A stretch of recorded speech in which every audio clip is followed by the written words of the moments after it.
यकीनन हम सब लोग रसूलुल्लाह सल्लल्लाहु अलैहि वसल्लम से मोहब्बत करते हैं। वो हमारे नबी हैं, वो हमारी जान आन बान सब कुछ हैं। और अगर किसी ने कोई बात उनके बारे में ऐसी बोली है जिससे हमारे दिलों को तकलीफ़ पहुंची है, तो उसका हल ये है कि सही रास्ते पर जाकर उसके ख़िलाफ़ कार्रवाई करना चाहिए, जो कि माशाल्लाह पूरे इंडिया के अंदर हम लोग कर रहे हैं सही रास्ते पर जाकर। यकीनन रसूलुल्लाह सल्लल्लाहु अलैहि वसल्लम से हम सबको मोहब्बत है। अब जो तकलीफ़ हमें पहुंची है उसका रास्ता ये है कि सही रास्ते पर जाकर सही तरीक़े को फॉलो करके कार्रवाई की जाए, जो कि माशाल्लाह पूरी इंडिया के अंदर हमारे बड़े लोग, काबिल लोग, पढ़े लिखे लोग वो ये सारे काम कर रहे हैं। और संविधान के दायरे में रहते हुए, कानून के दायरे में रहते हुए जितनी पुरजोर आवाज़ आप बुलंद कर सकते हैं करिए, लेकिन रॉन्ग साइड पर मत जाइए। बाज़ार बंद मत कीजिए, कोई हल्ला गुल्ला मत कीजिए, कोई शोर शराबा मत कीजिए, क्योंकि इसका कोई रिजल्ट नहीं निकलेगा सिवाय इसके कि मुल्क को और मिल्लत को नुकसान पहुँचेगा। तो कल जैसे ज़िंदगी गुजरती है वैसे ही गुजारेंगे, नहीं गुजारेंगे। जुमे की नमाज में दुआ करेंगे खूब अपने मालिक से। और हम सब लोग जो जमा हैं वो किस लिए जमा है कि ना आप पर कोई आँच आए, ना हम पर कोई आँच आए, ना मुल्क पर कोई आँच आए, ना दीन पर कोई आँच आए। जैसा कि मौलाना साहब ने लगभग सारी चीज़ें बहुत ही विस्तार से आपको बहुत अच्छे से समझाया है, सारी चीज़ें उन्होंने लगभग बता दी हैं। उसी प्रकार से मैं बस यही आह्वान करने आपसे आया हूं कि देखिए, शासन, प्रशासन, पुलिस आपके सहयोग के लिए और आपकी बेहतरी के लिए है। किसी भी प्रकार की कोई समस्या है तो उसका जायज़ मिल बैठ के बातचीत से समाधान के माध्यम से हम उसको समाधान निकालेंगे। जो यूजुअल लाइफ आपकी चल रही है, जैसे भी आप डेली जाते हैं आते हैं, अपना घर बार चलाते हैं, क्योंकि जो मौलाना साहब ने भी कहा, बहुत सही बात कही कि नुकसान सिर्फ गरीब का होता है। रोज़ जिसका डेली का रोजी है, उसको फैक्ट्री जाना है, कारखाने जाना है, कोई भी समस्या होती है तो उसी की रोजी प्रभावित होती है। तो हमको आपस में मिल के यही प्रयास करना है कि सब कुछ सामान्य तरीके से चलता रहे। जो समस्याएं हैं उसका हम मिल बैठ कर के समाधान करेंगे और निश्चित रूप से समाधान के रास्ते पे हम आगे भी बढ़ रहे हैं। इसलिए हम पहले भी काफ़ी बैठकें की हैं, पहले भी काफ़ी हमने समझाया है। और कल और बल्कि आने वाले समय के लिए हमेशा के लिए ये रहना चाहिए कि जो वाजिब तरीका है, वाजिब तरीक़ों से हम अपनी बात रखें और सरकार और प्रशासन के साथ आप सहयोग करेंगे, आपको हमारी ओर से पूरा सहयोग मिलेगा। किसी भी समय कोई समस्या हो, कोई सुझाव हो, आपको देना चाहते हो आप, मैं हैं, सीओ साहब हूँ, किसी भी तरह से आप हमको कांटेक्ट कर सकते हैं, बता सकते हैं। शासन प्रशासन हमेशा आपका पूरा सहयोग करने के लिए है और आपकी बेहतरी के लिए है। कभी भी शासन प्रशासन का उद्देश्य ये नहीं रहता है कि आपको परेशान करना हो या किसी तरह से कोई अड़चन पैदा करना हो। हम हमेशा आपके सहयोग के लिए और बेहतरी के लिए हैं और वही सहयोग और बेहतरी वो हम आपसे अपेक्षित करते हैं। धन्यवाद। मैं इस वक्त फिरोज़ाबाद में मौजूद हूँ, जहाँ मेरे साथ सदर हैं, मुफ्ती अहमद कासमी साहब हैं। तमाम जिस तरीके से रोज़ाना का जो खबर है, जिस तरीके की रुमर उड़ी जा रही है, उसी को लेकर आज सीओ सदर, सीओ रोज़ा दोनों मौजूद अहमद कासमी साहब के पास आए। किस तरीके के बरखलाफ हुआ और किन मुद्दों पर आज बात रखी गई, सर कैसे आज आप अहमद मुफ्ती साहब के पास आए, किन बातों के लिए? ये निरंतर जो शासन के दिशा निर्देश हैं, लोगों से संवाद स्थापित करने का और जनता से संवाद स्थापित करने का, उसी क्रम में हमने ये पहल की है।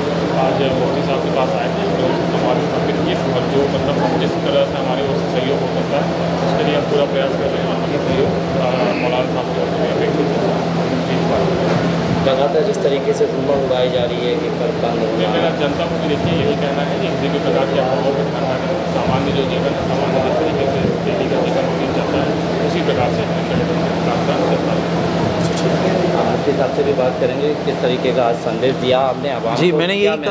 मैंने यही कहा है कि जिसने भी हमारे तकरीबन पूरी दुनिया के मुसलमानों के दिलों को जो तकलीफ़ पहुंची है, जो रसूलुल्लाह सल्लल्लाहु अलैहि वसल्लम जो हमारी जान है उनके बारे में जो बात कही है, तो इस पर कानून के दायरे में रहते हुए कार्रवाई होना चाहिए, जो हो भी रही है, माशाल्लाह हो भी रही है। इंडियन गवर्नमेंट ने भी एक बड़ा कदम उठाया है। तो मेरा कहने का मतलब ये है कि कानून के दायरे में रहते हुए कोशिश की जाए। कानून के दायरे से हटकर कोई भी कोशिश की जाएगी तो मुल्क को, मिल्लत को नुकसान ही होगा, इसके अलावा कुछ भी नहीं होगा। और सुकून ज़िंदगी का ख़त्म होगा और बहुत बड़े नुकसानात का सामना उठाना पड़ता है। इसीलिए कोई भी ऐसा काम ना करें जो कानून से हटा हुआ हो, संविधान से हटा हुआ हो। ये मेरी गुजारिश है। कुछ पर्चे छापे गए, कुछ तरीके के अनावश्यक लोगों ने छापे गए, इस पर आपका क्या कहना? और कब जुमे का भी दिन है, लगातार जिस तरीके से रूमर उड़ाई जा रही है कि ये हो सकता है, बंद हो सकता है, तो इस पर आप आवाम से क्या कहेंगे कि किस तरीके का ये रूमर उड़ाई जा रही है और कौन ऐसे बहुत सारी अफवाहें उड़ती हैं। 4-5 साल पहले अफवाह उड़ी थी कि नमक महंगा हो गया। कहाँ से चली वो खबर? कहाँ पूरे इंडिया में फैली थी नमक महंगा हो गया। किसी ने ये तहकीक करने की कोशिश नहीं की भाई नमक महंगा हो गया, कहाँ हो गया, गवर्नमेंट ने कुछ कहा है? अब ये बताओ कि बंद रहेगा, कौन बंद करवा रहा है? कुछ पता नहीं है। और हम पीछे पीछे चल दिए।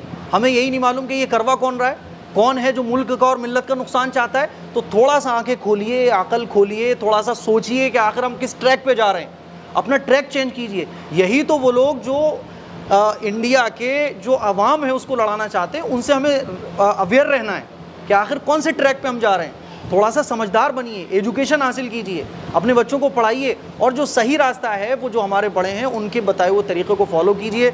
अधिकारी साहब एक ज्ञापन दीजिए, जो भी मैंने बोला ना कि जो पॉजिटिव वे है, जो कानून के दायरे में रहते हुए रास्ता है कार्रवाई करने का, उसको आप फॉलो कीजिए, जो माशाल्लाह हम लोग कर भी रहे हैं। ठीक है, हमारे साथ अजमल शरीफ है जो लगातार फिरोजाबाद में काफ़ी टाइम तक देखते रहे, उनको चप्पे चप्पे के बारे में जानकारी दी सर, जिस तरीके की रूमर उड़ाई गई और इस तरीके की स्थिति है उसको आप लगातार मुफ्ती एम ए कासमी साहब के पास और लगातार मौलानाओं से मुलाकात की जा रही है, उस पर क्या संदेश दिया जा रहा है और क्या मैसेज पहुँचाया जा रहा है? ये सुहाग नगरी है, सुहाग जो होता है ये चूड़ियाँ बनती हैं यहाँ पे, और सुहाग लोगों को जोड़ता है। इसी जो है महिला का सुहाग चूड़ियों से ही होता है। तो हम लोग यहाँ के जो लोग हैं सुहाग को बनाने वाले लोग हैं, उजाड़ने वाले लोग नहीं हैं। हमें उम्मीद है यहाँ की जनता से कि कोई ऐसा काम नहीं करेगी जिससे कि ऐसी कोई दिक्कत, ऐसा कोई धब्बा यहाँ पे आए। और मैंने देखा यहाँ के लोग बहुत ही अच्छे हैं और बातों को समझते हैं। जो लोग थोड़ा अफवाह फैला रहे हैं उनको भी वो समझ रहे हैं, तो ऐसी अफवाहों की तरफ आप ध्यान न दें। चप्पे चप्पे पे कल पुलिस लगी रहेगी, फोर्स लगा रहेगा, पीसी बटालियन लगी रहेगी। सब लोग अपना काम करें, काम पे जाएं, काम पे रखें, कोई दिक्कत वाली बात नहीं है। ये थे हरिमोहन सिंह, उन्होंने साफ तरीके से कहा किसी भी तरीके की अनावश्यक बातें फैलाई जाएंगी उन पर विश्वास न करें। जो काम जैसे खबर में गलत चल रहा है वैसे ही चलता हुआ आएगा। कल के लिए मतलब कोई ऐसा आइडिया